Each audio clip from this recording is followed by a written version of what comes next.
जय हिंद। आज के अपने इस वीडियो में हम बायोलॉजी का एक नया टॉपिक उठा रहे हैं, ब्लड के बारे में हम पढ़ेंगे। इसके बाद एक वीडियो और आएगा जो वो भी ब्लड पर डिपेंड रहेगा। टोटल हम 2 वीडियो बनाएंगे। 2 वीडियो में हम ब्लड पूरे तरीके से उसके बेसिक से लेकर हाई लेवल तक जाएंगे और पूरा उसको खत्म कर देंगे। और आप अगर हमारा ये वीडियो देखते हैं तो अगर किसी भी कॉम्पिटेटिव एग्जाम में अगर ब्लड से क्वेश्चन आता है तो आप इजीली उसके 70 से 80% 85% आप उसे इजीली सॉल्व कर सकेंगे। और इसके बाद हम नेक्स्ट आने वाले क्लास में हम फेफड़े के बारे में जानेंगे, किडनी के वगैरह के बारे में जानेंगे। तो चलिए आज का अपना ये वीडियो शुरू करते हैं। और इस वीडियो में हम आपको वीडियो के माध्यम से और फिगर के माध्यम से आपको समझाएंगे और आप समझने का कोशिश करिएगा। और चलिए इंजॉय करते हैं। वीडियो देखते नहीं है, पढ़ते नहीं है, वीडियो हम इंजॉय करते हैं। चलिए इंजॉय करते हैं। प्राकृतिक कोलाइडी, जो हमारा ब्लड है वो एक प्रकार का प्राकृतिक कोलाइडी है। ब्लड क्या है? प्राकृतिक कोलाइडी है। प्राकृतिक तो सही है, समझ में आ गया, लेकिन ये कोलाइडी क्या होता है? देखिए, कोलाइडी वो चीज होता है कि छानने पर क्या हो, पूरी तरीके से छने ना, 100% छने ना, कुछ पार्ट उसका फंस जाए। जैसे मान लीजिए हम चाय छान रहे हैं, चाय 100% छन जाता है, 100% गिलास में जाता है? नहीं आता है जी। उसमें जो लौंग इलायची वगैरह, चाय के पत्ती, तुलसी के पत्ता, अदरक फदरक पड़ा रहता है ना, वो सब ऊपर रह जाता है, बाकी बस पानी नीचे आता है। तो कुछ परसेंटेज उसका ऊपर आ गया कि नहीं, तो क्या हो गया? कोलाइडी हो गया। उसमें ब्लड को जब हम छानेंगे तो ब्लड 100% नीचे हमारे ग्लास में या बर्तन में, कांच में, जो भी में नहीं आएगा। जिसमें भी छानेंगे उसमें कुछ ना कुछ पार्ट उसके ऊपर सतह पर रह जाएंगे, जिस चीज से हम उसे छानेंगे। तो ये क्या है? प्राकृतिक कोलाइडी, यानी ब्लड पूरी तरीके से नहीं छानता है अगर किसी चीज से हम उसे छानते हैं तो। दूसरा बात, जो ब्लड का पीएच मान होता है वो 7.4 होता है, यानी ब्लड एक क्षारीय होता है। अगर आप 7 से उस पर जाएंगे, यानी 4 जाएंगे, 5 जाएंगे, 3 जाएंगे, 2 जाएंगे, तो खट्टा होता जाएगा, अम्लीय होता जाएगा। अगर 7 से बाद जाएंगे, 7, 8 जाएंगे, 9, 10 तक कैसा हो जाएगा? क्षारीय होता जाएगा। अगर 7 पे आके रुक गए तो क्या हो जाएगा? न्यूट्रल, यानी पानी जैसे हो गया। आप ये पीएच स्केल देख सकते हैं। इसका फुल फॉर्म होगा पोटेशियम हाइड्रोक्साइड, पोटेशियम हाइड्रोक्साइड। ये H+ आयन को दिखाता है।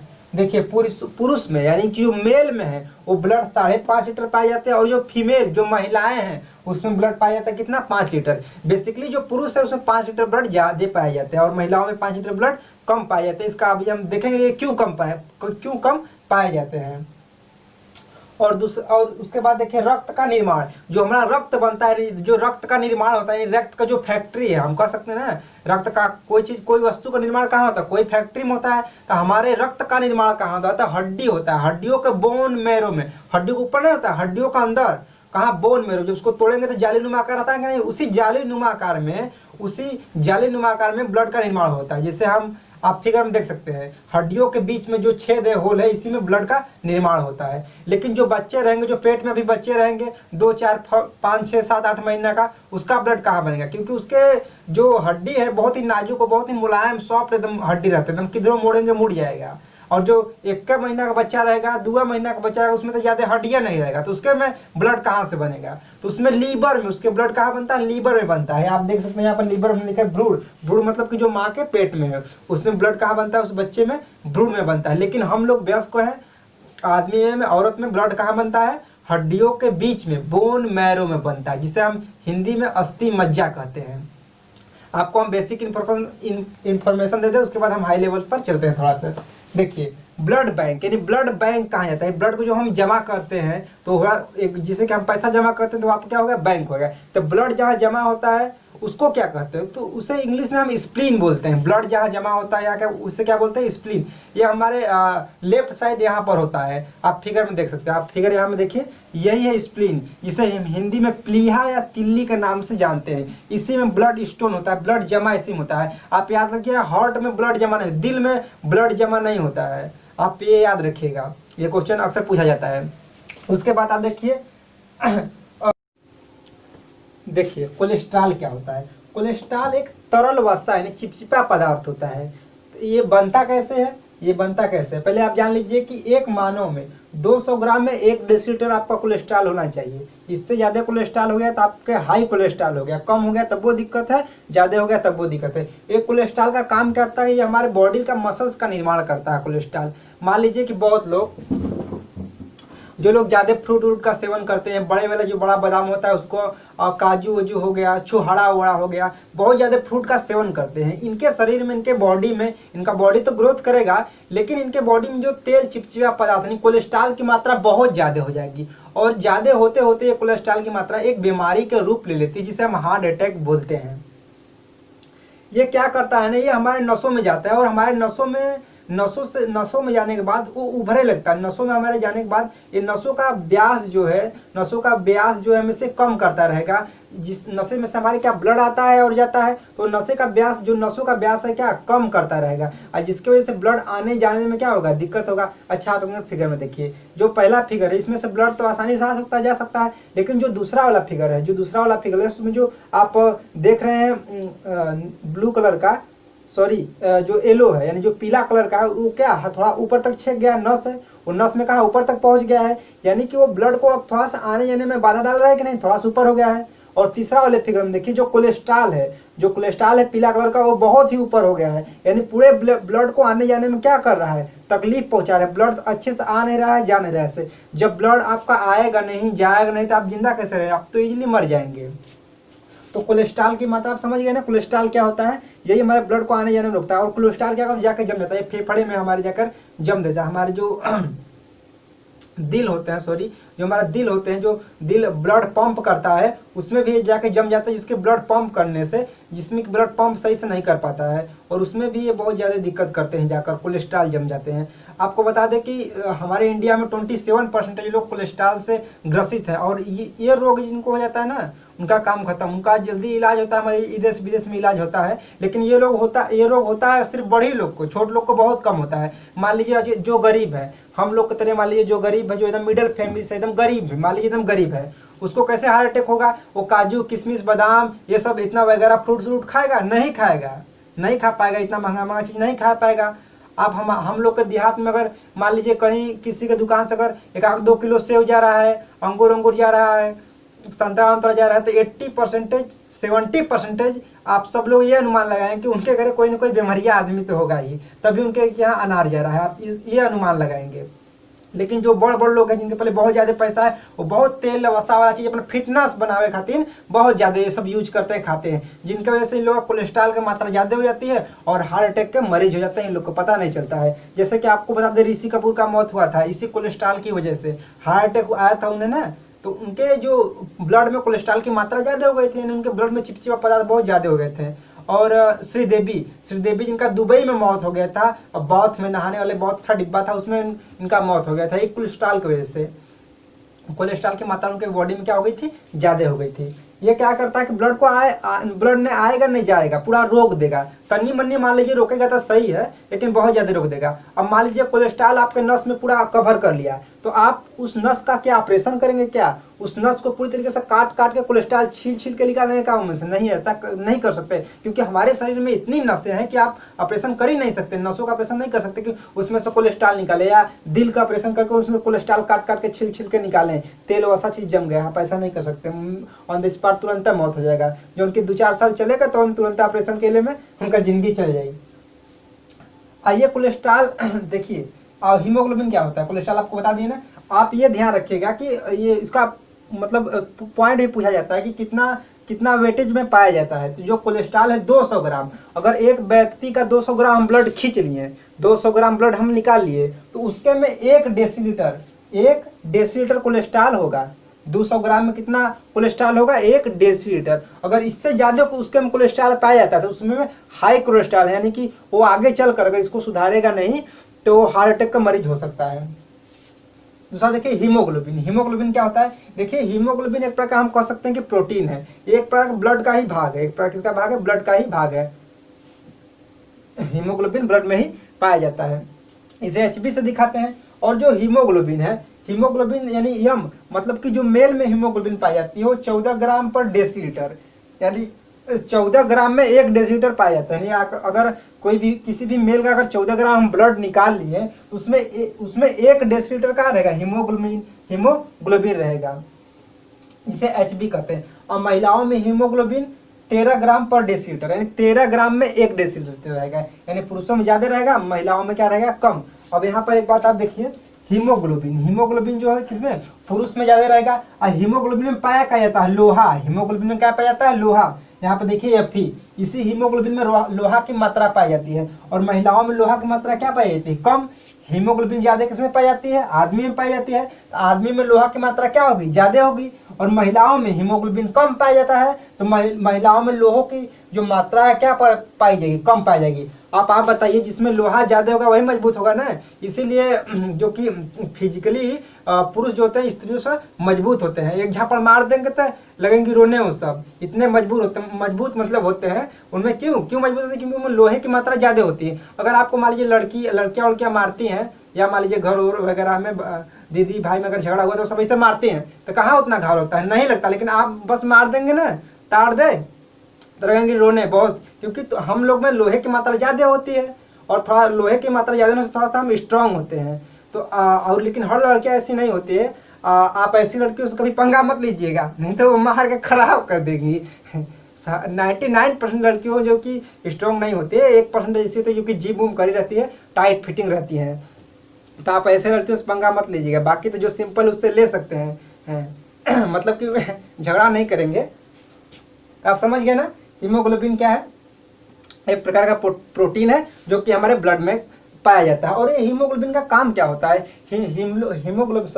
हीमोग्लोबिन का जो मेन काम होता है, ये हमारे जो हमारा ऑक्सीजन होता है इसे सारे कोशिकाओं में पहुंचाता है। सारे जितने भी हमारे शरीर में कोशिकाएं हैं, ये फेफड़े से हमारे ब्लड लेता है। कहता है फेफड़ा, मतलब फेफड़ा भैया हमें ब्लड दा, अब ब्लड फेफड़ा देता है इसे। और हीमोग्लोबिन क्या करता है, पूरे हमारे जो नस जो हमारे सेल हैं, सारे सेलों में पहुंचाता है। और वो सेल क्या करते हैं, वो सेल कार्बन डाइऑक्साइड किसे, हीमोग्लोबिन देते हैं। और फिर वो हीमोग्लोबिन वो सब पूरी जितने भी हमारे सेल हैं, हर सेल से कार्बन डाइऑक्साइड लेकर फेफड़ा के नाता दे देता है। और फेफड़ा क्या करता है, हमारे नाक या मुंह द्वारा बाहर निकाल देता है।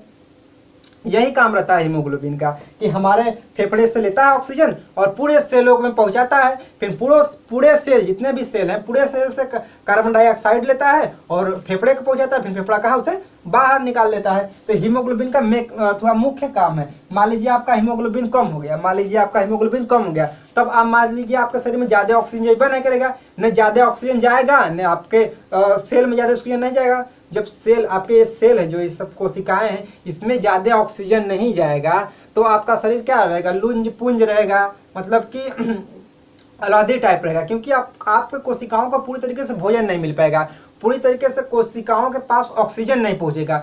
क्यों नहीं पहुंचेगा, क्योंकि जो हीमोग्लोबिन की संख्या कम है। जब हीमोग्लोबिन कम रहेगा तो ढेर ऑक्सीजन कैसे ले जाएगा। अगर मान लीजिए हीमोग्लोबिन की मात्रा ज्यादा हो गया तब वो बेकार है, अगर हीमोग्लोबिन की मात्रा कम हो गया तब वो बेकार है। अगर हीमोग्लोबिन की मात्रा कम हो गया तो यानी आपको खून की कमी है, वहां पर आप खून चलवाइए, अब खून कैसे बढ़ेगा। तो आप देखिए हीमोग्लोबिन में क्या पाया जाता है, आयरन। हीमोग्लोबिन में क्या पाया जाता है, Fe आयरन। तो अगर आपको हीमोग्लोबिन बढ़ाना है तो आप अपने शरीर में लोहा की मात्रा बढ़ाइए। लोहा का मतलब ये नहीं कि आप लगे लोहा चबाने कि लोहा का मात्रा शरीर में बढ़ जाएगा, ऐसे नहीं होगा। आप ज्यादा जो हरियर फल फूल है, सब्जी का सेवन कर सकते हैं या डॉक्टर का सलाह ले सकते हैं। तो अगर आपको हीमोग्लोबिन कम है तो आपको आयरन की गोली दी जाएंगे। देखते हैं जो छोटे छोटे बच्चुआ होते हैं, सब स्कूल में पढ़ते हैं, या फिर जो गर्भवती महिला होती हैं, उनके बच्चे होने के बाद उन्हें आयरन की गोली दिया जाता है, ताकि उनके शरीर में हीमोग्लोबिन जो कि घट जाता है, ब्लड निकलने की वजह से हीमोग्लोबिन का मात्रा क्या होता है, घट जाता है। और वो आयरन की गोली देने से, आयरन की गोली जब देंगे तो आयरन किसमें पाया जाता है, हीमोग्लोबिन में। आयरन किसको बढ़ाएगा, हीमोग्लोबिन को बढ़ाएगा। और हीमोग्लोबिन एक ब्लड का भाग है, तो वो पूरे ब्लड को बढ़ाएगा। तो यहाँ से ब्लड का निर्माण होता है, जो उनकी ब्लड ज्यादा बनता है। और ब्लड कहाँ बनता है, आपको बताया था ना, बोन मैरो में बनता है, अस्थि मज्जा में ब्लड का निर्माण होता है। तो आप समझ गए। और देखिए अब इसके बाद अब हम आगे आते हैं, जो कि डिटेल में थोड़ा सा देखते हैं। देखिए अब ब्लड का हम कार्य देख लेते हैं। जो ब्लड का कार्य है, ब्लड का मुख्य कार्य, मतलब कि इसमें 3-4 कार्य है। जो मुख्य कार्य इसके क्या है, ब्लड का को हमारे ताप, यानी जो शरीर का हमारा टेम्परेचर उसे एक बराबर यानी कि बनाए रखता है। हमारे शरीर का 37 डिग्री टेम्परेचर, जो हमारे शरीर का 37 डिग्री से तापमान रहता है, वो ब्लड के कारण रहता है, क्योंकि ब्लड 120 के स्पीड से जाता है और 80 के स्पीड में से आता है। तो उसके आने जाने से क्या घर्षण पैदा होगा, उस घर्षण से क्या निकलेगा, उष्मा निकलेगा। तो इसके वजह से हमारे शरीर का जो तापमान है 37 डिग्री बना रहेगा। आप देखे होंगे या सुने होंगे, जो व्यक्ति मर जाते हैं उनके शरीर का तापमान बहुत ही गिर जाता है, और उनका अगर आप छुएंगे, उसका शरीर छुएंगे एकदम, मतलब कि एकदम तापमान उनके शरीर का एकदम कम लगेगा, बहुत ही कम लगेगा। हालांकि हम कह सकते हैं अगर बहुत ज्यादा समय तक अगर वो व्यक्ति मर गया है तो उसके शरीर का तापमान इतना गिर जाएगा कि वो एकदम ठंडा लगने लगेगा आपको।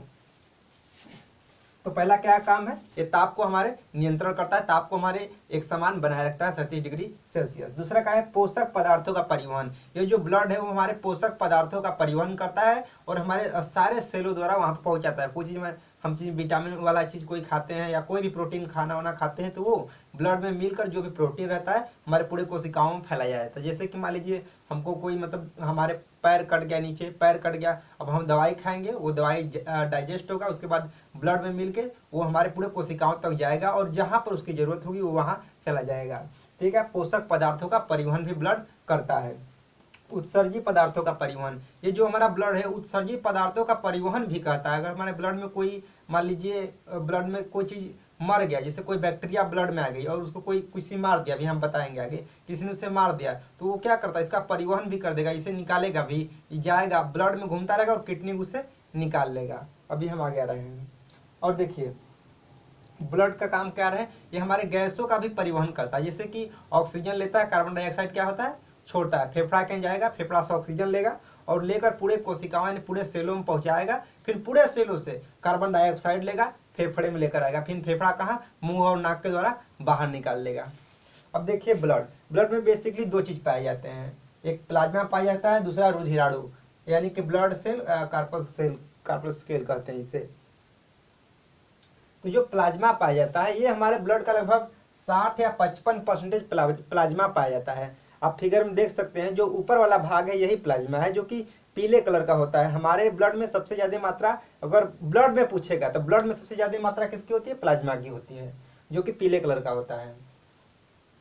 प्लाज्मा में दो प्रोटीन पाई जाती है। पहला प्रोटीन का नाम है फाइब्रोनोजेन, दूसरा नाम का प्रोथ्रोम्बिन। पहला है फाइब्रोनोजेन, दूसरा प्रोथ्रोम्बिन। ये दो प्रोटीन हमारे किसमें पाई जाती है, प्लाज्मा में पाई जाती है। अब प्लाज्मा को साइंटिफिक भाषा में हम बोलते हैं प्लाज्मा फेरिस, इसका साइंटिफिक भाषा है प्लाज्मा फेरिस। और इसमें दो प्रोटीन हम आपको बता दिए। और प्लाज्मा में 90% वाटर पाया जाता है। क्या पाया जाता है, प्लाज्मा में हमारे 90% वाटर पाया जाता है और बचा हुआ 10% में रहता है वाटर, साल्ट, सॉरी वाटर तो 90% रहता है, 10% में साल्ट रहता है, प्रोटीन रहता है, ग्लूकोज रहता है और इसका कलर कैसा रहता है, पीला रहता है। प्लाज्मा का कलर कैसा रहता है, पीला रहता है। उसके बाद हम रुधिराणु की बात करते हैं। इसमें बेसिकली तीन चीज पाए जाते हैं, आरबीसी, डब्ल्यूबीसी, प्लेटलेट। आरबीसी क्या होता है, रेड ब्लड सेल और डब्ल्यूबीसी व्हाइट ब्लड सेल। देखिए जो आरबीसी है इसका वैज्ञानिक नाम है एरिथोसाइट नाम है, और डब्ल्यूबीसी का वैज्ञानिक नाम है ल्यूकोसाइट, प्लेटलेट से ही है। और देखिए आरबीसी की मात्रा, रुधिराणु में आरबीसी की मात्रा सबसे ज्यादा होती है, ये 95% होता है और ये दोनों मिलाकर 15% होते हैं। अभी हम देखते हैं आरबीसी का कार्य क्या है, प्लेटलेट्स का क्या कार्य है और डब्ल्यूबीसी का कार्य क्या है। देखिए अब थोड़ा सा हम आगे चलते हैं।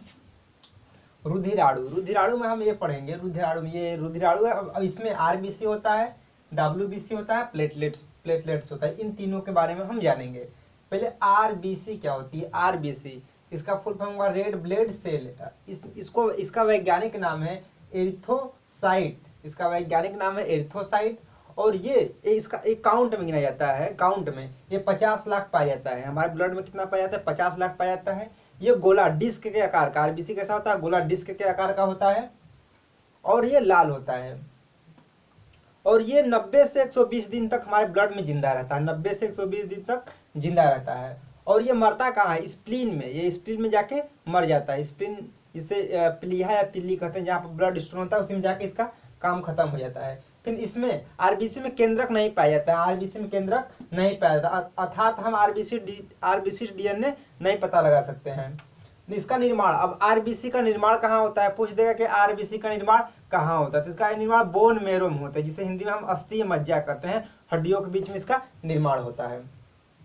और इसमें Fe पाया जाता है, Fe ये है Fe+2 पाया जाता है। Fe क्या है, ये आयरन है, इस आयरन को हम हिमिटीन बोलते हैं, क्या बोलते हैं, हिमिटीन बोलते हैं, हीमोग्लोबिन। और इसमें हीमोग्लोबिन एक प्रोटीन पाई जाती है, एक हीमोग्लोबिन प्रोटीन पाई जाती है, और इसी हीमोग्लोबिन में Fe पाया जाता है। मुख्य इसका काम का आरबीसी का काम क्या है, वो ऑक्सीजन को कहाँ, हमारे सेल तक पहुंचाता है, फिर उसके बाद सेलों से कार्बन डाइऑक्साइड लेकर फेफड़े तक पहुंचाता है, इसका काम है। और इसके आरबीसी के कमी से एनीमिया रोग होता है, एनीमिया यानी खून की कमी, और जेंडिस भी होता है इसी के वजह से, आरबीसी के कमी से। और अगर ये ज्यादा हो गया, आपके शरीर में आरबीसी की मात्रा ज्यादा हो गई, तो पॉलीथेमिया आपको रोग हो जाए। देखिए अब डब्ल्यूबीसी के बारे में बताते हैं। डब्ल्यूबीसी इसका वैज्ञानिक नाम है ल्यूकोसाइड, वैज्ञानिक क्या नाम है, ल्यूकोसाइड है। ये 10,000 कितना रहता है, 10,000 पाया जाता है, और 2 दिन तक जिंदा रहता है। डब्ल्यूबीसी हमारे बॉडी में कितना 2 दिन तक हमारे बस खाली ब्लड में जिंदा रहता है। और इसमें केंद्रक पाई जाती है, डब्ल्यूबीसी में केंद्रक पाया जाता है, अर्थात इससे हम डीएनए का पता लगा सकते हैं। निर्माण, अब इसका निर्माण कहाँ होता है, तो अस्थि मज्जा यानी बोन मैरो में इसका निर्माण होता है। अगर कोई बच्चा रहेगा तो बच्चा के पेट में जो बच्चा रहता है उसमें लीवर में होता है। और अगर 600 आरबीसी में एक डब्ल्यूबीसी होता है, 600 आरबीसी में एक डब्ल्यूबीसी होता है, आप समझ सकते हैं इसकी मात्रा सबसे कम होती है। फिर ये ब्लड में ही मर जाता है, ब्लड में कहाँ हो जाती है, इसका मृत्यु कहाँ होती है, ब्लड में, इसका स्प्लीन में होता है, आरबीसी के स्प्लीन में, और इसका डब्ल्यूबीसी कहाँ, ब्लड में, इसका मृत्यु हो जाता है। एंटीबॉडी, इसमें एंटीबॉडी एक पाई जाता है, एंटीबॉडी पाया जाता है, जो कि हमारे बॉडी से क्या करता है, रक्षा करता है। हमारे बॉडी में जस्ट ही कोई भी बैक्टीरिया एंट्री करेंगे, तुरंत इसका डब्ल्यूबीसी से मारने का काम करता है, उसे खत्म कर देगा। एंटीबॉडी और ल्यूमोसाइट, एंटीबॉडी ल्यूमोसाइट उस बैक्टीरिया के चारों ओर एक घेरा बना लेंगे, घेरा बना के उसके मार देंगे। उसके मारने के बाद जब उसको मार देंगे तब मतलब कि वो जो बैक्टीरिया मर जाएगा, मरने के बाद हम किसी रोग से ग्रसित नहीं होंगे। मान लीजिए कोई कोरोना का घुस गया बैक्टीरिया, कोरोना वाला वायरस घुस गया, तब उसे कौन, लिम्फोसाइड एंटीबॉडी, दोनों मिल को मारेंगे। अगर मान लीजिए लिम्फोसाइड एंटीबॉडी ये दोनों कमजोर है, यानी जिसकी एज मतलब 60-70 साल हो गई है और पहले से ही वो किसी दूसरे रोग से ग्रसित है, तो उसका उस स्थिति में उस व्यक्ति का एंटीबॉडी या लिम्फोसाइड वैसे ही कमजोर रहेगा। अब कोरोना का वायरस थोड़ा हार्ड पड़ जाता है, और इसके वजह से ये दोनों उसको नहीं मार पाते हैं। जब ये नहीं मार पाते तो उनके बॉडी में कोरोना वायरस की मात्रा बहुत ज्यादा हो जाती है, जिनकी वजह से उस व्यक्ति की मृत्यु हो जाती है। तो आप जानते हैं ना, डब्ल्यूबीसी जो डब्ल्यूबीसी है, यही हमारी बॉडी का क्या करती है, रक्षा करती है। यही हमारे जो रोग प्रतिरोधक क्षमता को भी बढ़ाती है। HIV जिसको हो जाता है, HIV में क्या होता है, लिम्फोसाइड मर जाता है। HIV में लिम्फोसाइड एंटीबॉडी ये दोनों मर जाते हैं। अब लिम्फोसाइड एंटीबॉडी जब एंटीबॉडी लिम्फोसाइड अगर ये दोनों मर जाएंगे तब रक्षा कौन करेगा, तब तक आप पे छोटा मोटा खांसी जुकाम का भी वायरस अटैक कर देंगे, और तो आपको तुरंत खांसी जुकाम हो जाएगा। तो HIV में ये दोनों मर जाते हैं। देखिए इसके बाद बात करते हैं प्लेटलेट्स की। सबसे मुख्य भूमिका है डब्ल्यूबीसी की, प्लेटलेट्स की बात करते हैं। इसमें इसका वैज्ञानिक नाम है थर्मोसाइट, इसका वैज्ञानिक क्या नाम है, थर्मोसाइट है। ये 5 से 6 लाख पाए जाते हैं, कितना, 5 से 6 लाख, और 4 से 5 दिन तक क्या रहते हैं, जीवित रहते हैं। इसका निर्माण अस्थि मज्जा यानी बोन मैरो में, सबका ब्लड का ही हम कहें कि ब्लड जो पूरा है उसका निर्माण ही अस्थि मज्जा बोन मैरो में होता है। और प्लेटलेट्स में भी केंद्रक नहीं पाए जाते हैं। और इसका कार्य क्या है, प्लेटलेट्स का कार्य ये है कि ये हार्मोन्स बनाता है, और हमारे शरीर में हार्मोन्स प्रोटीन बनाता है। और क्या, ब्लड जो थक्का बनता है इसी को प्लेटलेट्स की वजह से बनता है। और ये प्लेटलेट्स क्या रहता है, शक्ति देता है। और ये आरबीसी, जो आरबीसी इसके वजह से हमको क्या मिलता है, इसकी वजह से हमारे शरीर में चुस्ती फुर्ती रहेगा, ताकत बना रहेगा हमारे शरीर में, आरबीसी की वजह से। ये जो है सब इन लोग का हमारे बॉडी में यानी ब्लड में बहुत ही महत्वपूर्ण भूमिका है। तो चलिए आज का वीडियो हम इसी जगह एंड करते हैं। जय हिंद।